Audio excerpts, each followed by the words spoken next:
Hello mga day, it's already 5:30 AM.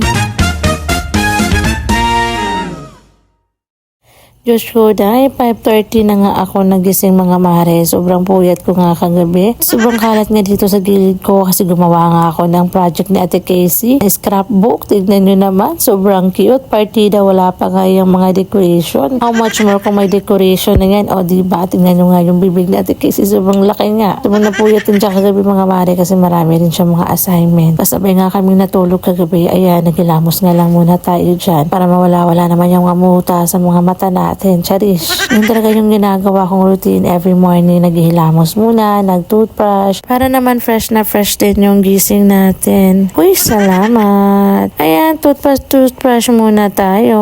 While tulog pa nga yung mga angels ko, partida pag magising na yan mamaya hindi ko na masikaso yung sarili ko. Uy, salamat. Sobrang pagod na talaga ng katawang lupa ako niyan mga mare, pero kinakaya ko talagang lahat para sa mga anak ko. Maya-maya ay darating na rin yung panday namin kaya binilisan ko na talaga yung kilos ko. Maaga pa nga, 5:30 pa nga yan mga mare. Ay kailangan ko na talagang magluto kasi alas 7 pa lang darating na yung panday. Ipagluluto kasi yung mga anak ko para pambaon nga nila sa school at pang-ulam nga sa umaga. Pinapabaon ko nga sila mga mare kahit half day nga lang si Tantan kasi minsan kasi matagal ko siya nakukuha. Gawa ng walang may iwan kay Ella ay sabi ko sa kanya pag matagalan ako ay kakain na lang siya dyan sa sulok. O diba? Mindset ba? Mindset. Char. Nakakatuwa naman tong dalawa matulog mga mare parang ang tuko. Pagising naman ay parang aso't pusa. Uy, salamat.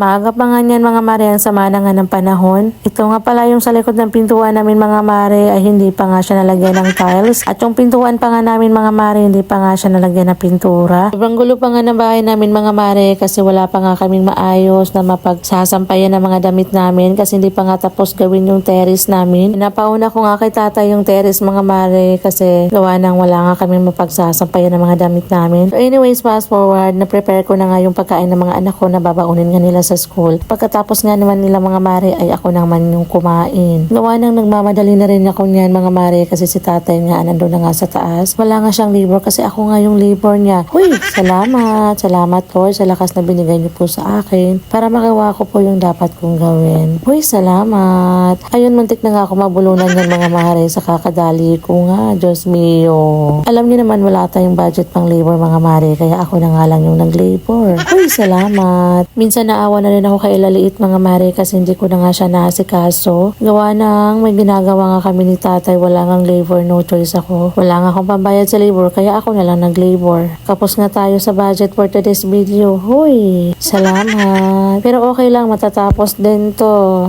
Pero gusto ko talaga matapos mga mare, hindi pa nga mag-December. Kasi gusto ko maging masaya rin yung Mary ko na wala akong alahanin, o diba? Gusto ko yung mga ganoon pero hindi talaga kaya. Ako na nga lang nag-labor kasi wala na talagang budget mga mare. Ang sa akin lang ay matapos nga lang to. O pagkatapos ay dinala ko na nga lang yung tong kape ko sa taas. Nagmamadali na nga ako niyan mga mare kasi wala ngang labor si tatay, wala ngang maghahawak. Ayun, buti na lang mga mare ay mabait nga si tatay. Pumayag din naman siya na wala siyang labor, ako na lang. Hindi din naman pwede mga mare na hindi ako kumain. Gawa ng dumidedi nga sa akin si Ella. Ewan ko pa tong batang to, mag 2 years old na lang, ayaw pa nga niyang bumitaw sa daddy ko. Hinahayaan ko na lang muna siya. So ito na nga mga mare, patapos na nga yung terrace namin. O siya mga mare, paano ba hanggang dito na nga lang muna yung video natin. Salamat sa iyong paglantaw. God bless everyone. See you to my next vlog.